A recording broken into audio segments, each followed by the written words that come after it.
اب یہاں سے آگے جو آیت ہے یہ یہ آیت دین ہے، یعنی قرضے کے جو لین دین ہے اس کے بارے میں یہ حکم ہے۔ اور آپ دیکھیں یہ قرآن کی سب سے لمبی آیت ہے، ٹھیک ہے، یہ قرآن کی سب سے لمبی آیت ہے، تو اس سے اس کی اور مزید امپورٹنس پتہ چلتی ہے۔ ہمیں اپنی زندگی میں کتنے ایسے موقع پیش آتے ہیں نا جس میں ہم کسی کو لین دین قرضے کا کرتے ہیں،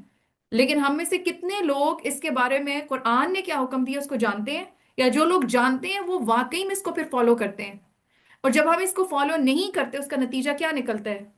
کہ ہم بھول جاتے ہیں، کنفیوژن ہو جاتی ہے، اس کا نتیجہ کیا نکلتا ہے؟ پھر لڑائی جھگڑے ہو جاتے ہیں، تو دنیا بھی برباد ہے، آخرت بھی برباد ہے۔ تو بہت خوبصورتی سے اس حکم کو واضح کیا گیا، اور وہ کیا ہے کہ اے لوگو جو ایمان لائے ہو، جب کسی مقرر مدت کے لیے تم آپس میں قرض کا لین دین کرو تو اسے لکھ لیا کرو، یہ ریٹن ہونا چاہیے، ڈاکومنٹڈ ہونا چاہیے،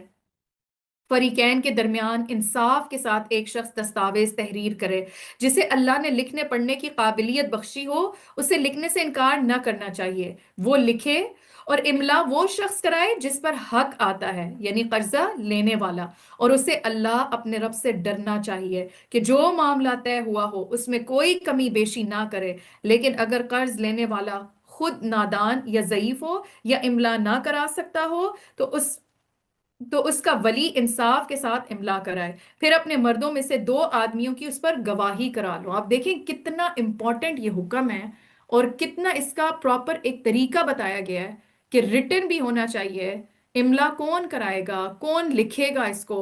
پھر اس کے اوپر گواہ بھی بنانے ہیں۔ تو یہ ساری چیزوں کی ڈیٹیل کیا کس لیے بتائی گئی کہ بس اس کو ہم عربک میں پڑھ کے اور بس اس کا ہم برکتیں بھی سمیٹ لیں؟ تو وہ برکتیں اس کی اصل میں تب آئیں گی جب ہم اس کو سمجھ کے اور ہم اپنی زندگیوں میں اس کو اپلائی کریں گے،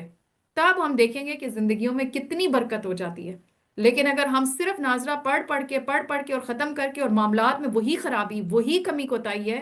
تو پھر کیا حال ہوگا؟ وہی ہوگا جو آج کل ہو رہا ہے۔ تو یہاں پہ بتایا گیا کہ پھر اس کے اوپر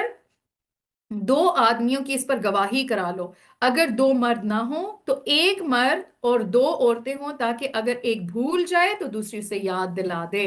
تو یہ ایک اور گلہ خواتین کی طرف سے ہوتا ہے کہ ہماری گواہی آدھی کیوں ہے، یا ہمیں کیوں کہا گیا کہ دو عورتیں؟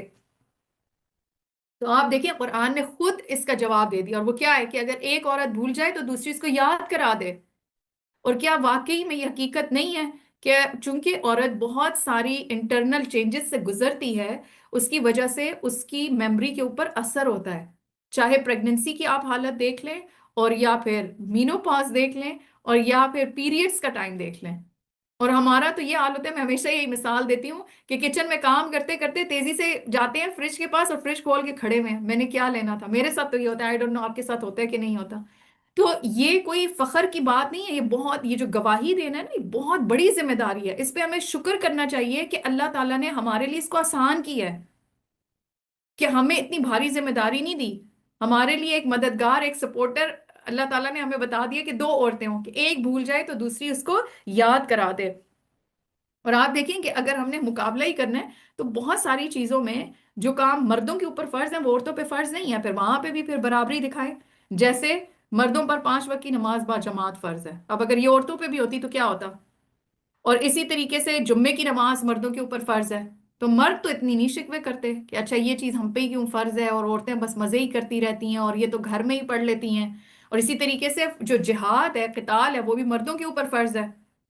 تو اس لیے یہ جو ہے نا، جب حکمت نہیں ہوتی ہے، جب علم نہیں ہوتا، پھر ہم اسی طریقے کے پروپیگنڈوں کا شکار ہو جاتے ہیں۔ تو اللہ تعالیٰ فرماتے ہیں کہ اگر دو مرد نہ ہوں تو ایک مرد اور دو عورتیں، تاکہ ایک بھول جائے تو دوسری اسے یاد کرا دے۔ یہ گواہ ایسے لوگوں میں سے ہونے چاہیے جن کی گواہی تمہارے درمیان مقبول ہو۔ گواہوں کو جب گواہ بننے کے لیے کہا جائے تو انہیں انکار نہ کرنا چاہیے، معاملہ خواہ چھوٹا ہو یا بڑا۔ کتنی کلیئر بات ہے نا، معاملہ خواہ چھوٹا ہو یا بڑا، میعاد کے تعین کے ساتھ اس کی دستاویز لکھوانے میں سستی نہ کرو، چھوٹا معاملہ ہے یا بڑا معاملہ ہے، یعنی ڈیٹس کے ساتھ یہ چیز ڈاکومنٹڈ ہونی چاہیے، اور اس میں سستی نہیں کرنی چاہیے۔ اب آپ دیکھیں ہم کیا کہتے ہیں، ہاں یہ کتنا برا لگے گا، اب میں اپنے ہی بھائی کو دیتے ہوئے اب ڈاکومنٹ لکھوں اور پروف بناؤں، کتنا برا لگے گا، وہ کیا سوچے گا؟ لیکن آپ دیکھیں کہ پھر اس کا نتیجہ کیا نکلتا ہے نا پھر۔ تو اللہ کے حکم میں کبھی بھی انسان کو شرمندگی نہیں محسوس کرنی چاہیے، ہم نے بتانا ہوتا ہے کہ آپ پہ اعتماد تو پورا ہے، لیکن چونکہ اللہ کا حکم ہے تو ہم اس کو اسی طریقے سے لے کے چلیں گے۔ اللہ کے نزدیک یہ طریقہ تمہارے لیے زیادہ مبنی بر انصاف ہے، اس سے شہادت قائم ہونے میں زیادہ سہولت ہوتی ہے، اور تمہارے شکوک و شبہات میں مبتلا ہونے کا امکان کم رہ جاتا ہے۔ ہاں، جو تجارتی لین دین دس بدس تم لوگ آپس میں کرتے ہو، اس کو نہ لکھا جائے تو کوئی حرج نہیں، مگر تجارتی معاملے طے کرتے وقت گواہ کر لیا کرو، کاتب اور گواہ کو ستایا نہ جائے، ایسا کرو گے تو گناہ کا ارتکاب کرو گے۔ اللہ کے غضب سے بچو، وہ تم کو صحیح طریقہ عمل کی تعلیم دیتا ہے اور اسے ہر چیز کا علم ہے۔ واتقوا اللہ ویعلمکم اللہ واللہ بکل شیء علیم۔ تو یہاں سے کیا بات پتہ چلتی ہے کہ علم اور حکمت کہاں سے ملتی ہے؟ تقوی سے ملتی ہے۔ جتنا دل کے اندر اللہ کا خوف آتا جائے گا، اللہ تعالیٰ انسان کے علم میں بھی اضافہ کرے گا، اس کی حکمت میں بھی اضافہ کرے گا، اور تقوی سے علم کے دروازے کھلتے ہیں، تقوی سے فرقان ملتا ہے، تقوی سے دلوں کو نور ملتا ہے۔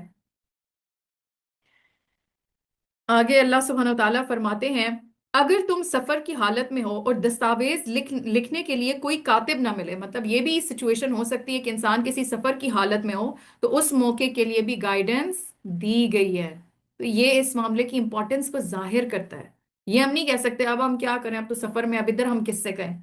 تو اس کا بھی بتایا گیا کہ اگر کوئی کاتب نہ ملے تو رہن بالقبض پر معاملہ کر لو، یعنی کوئی چیز گروی رکھوا کر۔ اگر تم میں سے کوئی شخص دوسرے پر بھروسہ کر کے اس کے ہاتھ کوئی معاملہ کرے، تو جس پر بھروسہ کیا گیا اسے چاہیے کہ امانت ادا کرے اور اللہ اپنے رب سے ڈرے۔ پھر وہی بات آ گئی نا کہ ہم تب تک اپنے معاملات میں ٹھیک نہیں ہو سکتے جب تک دلوں کے اندر تقوی نہیں آئے گا۔